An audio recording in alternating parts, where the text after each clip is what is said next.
MRT service disruption on new Taipei circular line affects 800 passengers. Taiwanese singer Chang Wei returns to stage after 9 years. Taipei government awaits court decision on living mall construction halt. European Union votes to impose tariffs on Chinese electric vehicles. Japan airport closed by explosion of U.S. bomb. Charges dropped against South Korean First Lady. Severe flooding in Thailand forces evacuation of elephant sanctuary. Meta unveils AI video generator.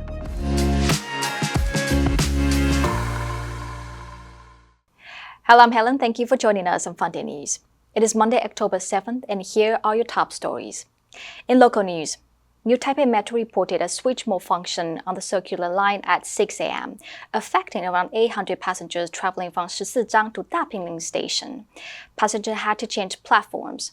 The issue caused by a hydraulic pipe connector failure was resolved and normal operations resumed at 8:55 a.m. Taiwanese pop diva Jody Chiang made an emotional comeback at the National Day concert on October 5th, performing classic hits like Hold You Tight and The Woman Behind the Man. Battling cancer for 9 years, she moved the audience with her heartfelt singing, prompting calls for a full concert. Following a court-approved land seizure over zoning violations at Living Mall, Taipei Mayor Jiang Wan-an has delayed halting construction pending an October 7th court inquiry. Critics claim the government's actions are merely symbolic, with fines as low as 9,000 NT dollars failing to deter continued building. And in global news, the European Union on Friday voted to adopt definitive tariffs on China-made battery electric vehicles. The European Commission's proposal to oppose definite countervailing duties on imports of battery electric vehicles from China has received the necessary support from EU member states for the adoption of these tariffs. The EU first announced in June that it would impose higher tariffs on Chinese electric vehicle imports, citing that they benefit heavily from unfair subsidies and pose a threat of economic injury to EV producers in Europe. Duties were also disclosed for individual companies, linked to their levels of cooperation and the information they supplied to the EU as part of the bloc's investigation into EV production in China, which began last year. Provisional duties were implemented in early July. The European Commission then revised its tariff plans in September based on substantiated comments on the provisional measures from interested parties. A spokesperson for China's Ministry of Commerce told reporters that Beijing continues to believe the investigation into China's subsidies for its electric vehicle industry has led to preset conclusions, adding that the bloc is promoting unfair competition. A regional airport in southwest Japan was closed on Wednesday after a U.S. bombshell most likely dropped during World War II to stem kamikaze attacks, exploded near its runway, causing nearly 90 flight cancellations. Miyazaki Airport shut its runway after the explosion left a crater 23 feet wide and nearly 3 feet deep in the middle of the taxiway next to the runway. A bomb disposal team later determined that the cause of the explosion was an American bomb buried beneath the surface, likely from a wartime air raid. No injuries were reported, but live cam footage showed an airplane had been taxiing nearby just 2 minutes before the explosion. Located at the southeast end of Kyushu Island, Miyazaki Airport was formerly a Japanese Navy base until the end of World War II, from where hundreds of young kamikaze pilots set off on their final missions. The Transport Ministry official said multiple unexploded bombs have previously been found at Miyazaki Airport. More than 79 years since the end of the war, unexploded bombs from the intense airstrikes are still found across Japan today. The self-defense forces have said a total of 2,348 bombs weighing 41 tons were disposed of during fiscal year 2023.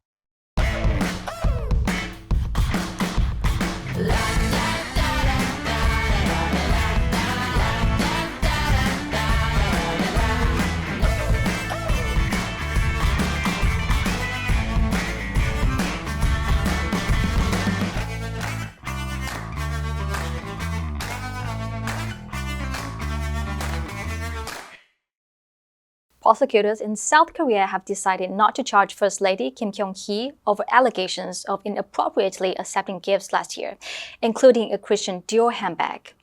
The scandal has caused a political uproar in South Korea. After a months-long investigation into whether Kim violated anti-corruption laws, prosecutors concluded that although she received the handbag, Chanel beauty products, and whiskey from a pastor, these gifts were not related to her official duties and no favors were given in return. Prosecutors also decided to drop graft charges against the pastor, Reverend Abraham Choi, a family acquaintance of Kim, who secretly filmed the exchange with a hidden camera and later released the video on a left-wing, anti-Yoon YouTube channel. Choi had told reporters, when he appeared for questioning by prosecutors, that he had asked for several favors when he handed the gifts to Kim. However, prosecutors dismissed this, stating that the interactions were personal. Opposition lawmakers have called for a special counsel investigation into the case and allegations of other irregularities involving the First Lady. A well-known elephant sanctuary in Thailand appealed for help on Friday after torrential flash floods forced the evacuation of about 100 elephants. Footage shows elephants wading through belly-deep floodwaters with the tips of their trunks poking out like periscopes from the murky deluge. Some were accompanied by staff members, with the water reaching as high as their chests. The sanctuary, which also cared for injured, neglected, and elderly elephants as well as other rescued animals, said in a Facebook post that some of the elephants has been swept away by the flood. The strong flood caused significant damage to large areas of trees and grasslands in the park. Staff member Pitsuda Masith told NBC News on Friday that 9 of the park's approximately 100 elephants had still not been evacuated, mostly males that are quite wild and difficult to relocate. Floodwaters had receded to about 3 to 6 feet, compared with 13 to 16 feet on Friday morning. Another staff member said that about 30 foreign volunteers, including some Americans, who had been trapped at the sanctuary were now safely out and staying at a hotel. The park has called for assistance and more volunteers to join the rescue operation as roads have been entirely cut off in both directions. Facebook parent Meta Platforms Inc. debuted a new artificial intelligence tool that can generate or edit videos based on a simple text prompt, intensifying competition with rivals like OpenAI and Google in the race to develop the world's most advanced AI technology. Meta's product Movie Gen can create a new video up to 16 seconds long based on a text prompt. It can also use such prompts to generate audio, edit an existing video, or use a photo to create a customized video featuring a real person. Movie General is currently available to some internal employees and a select group of outside partners, including certain filmmakers.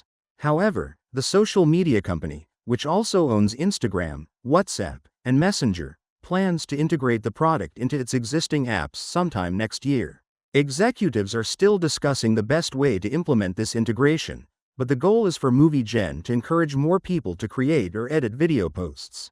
Meta has invested billions of dollars in artificial intelligence technology over the past few years and has already built a chatbot called Meta AI into most of its apps, which can answer users' questions or interact with them in conversation. The answer for last Friday was A. Pageant. The beauty pageant attracted many contestants from around the country. Did you answer correctly? Now let's delve into the news of severe flooding in Thailand forces evacuation of elephant sanctuary. Number 1. Deluge. 洪水大量涌现的事物. After the announcement, the company was hit with a deluge of customer complaints. Number 2. Sanctuary. 庇护所, 避难所. The park has been a sanctuary for wildlife in the city. Number 3. Murky. 昏暗的, 不清楚的, 模糊的. The details of the agreement are still murky, making it hard to understand the full impact. Next, we have a multiple choice question for everyone. Next, we have a multiple choice question for everyone to practice. Which answer would you choose? You can write the answer in the comments section. The correct answer will be announced tomorrow. And that's all for today's Funday News. Be sure to tune in to Funday News from Monday to Friday and click the link below to join Funday for free. I'm Helen, your host. I'll see you next time.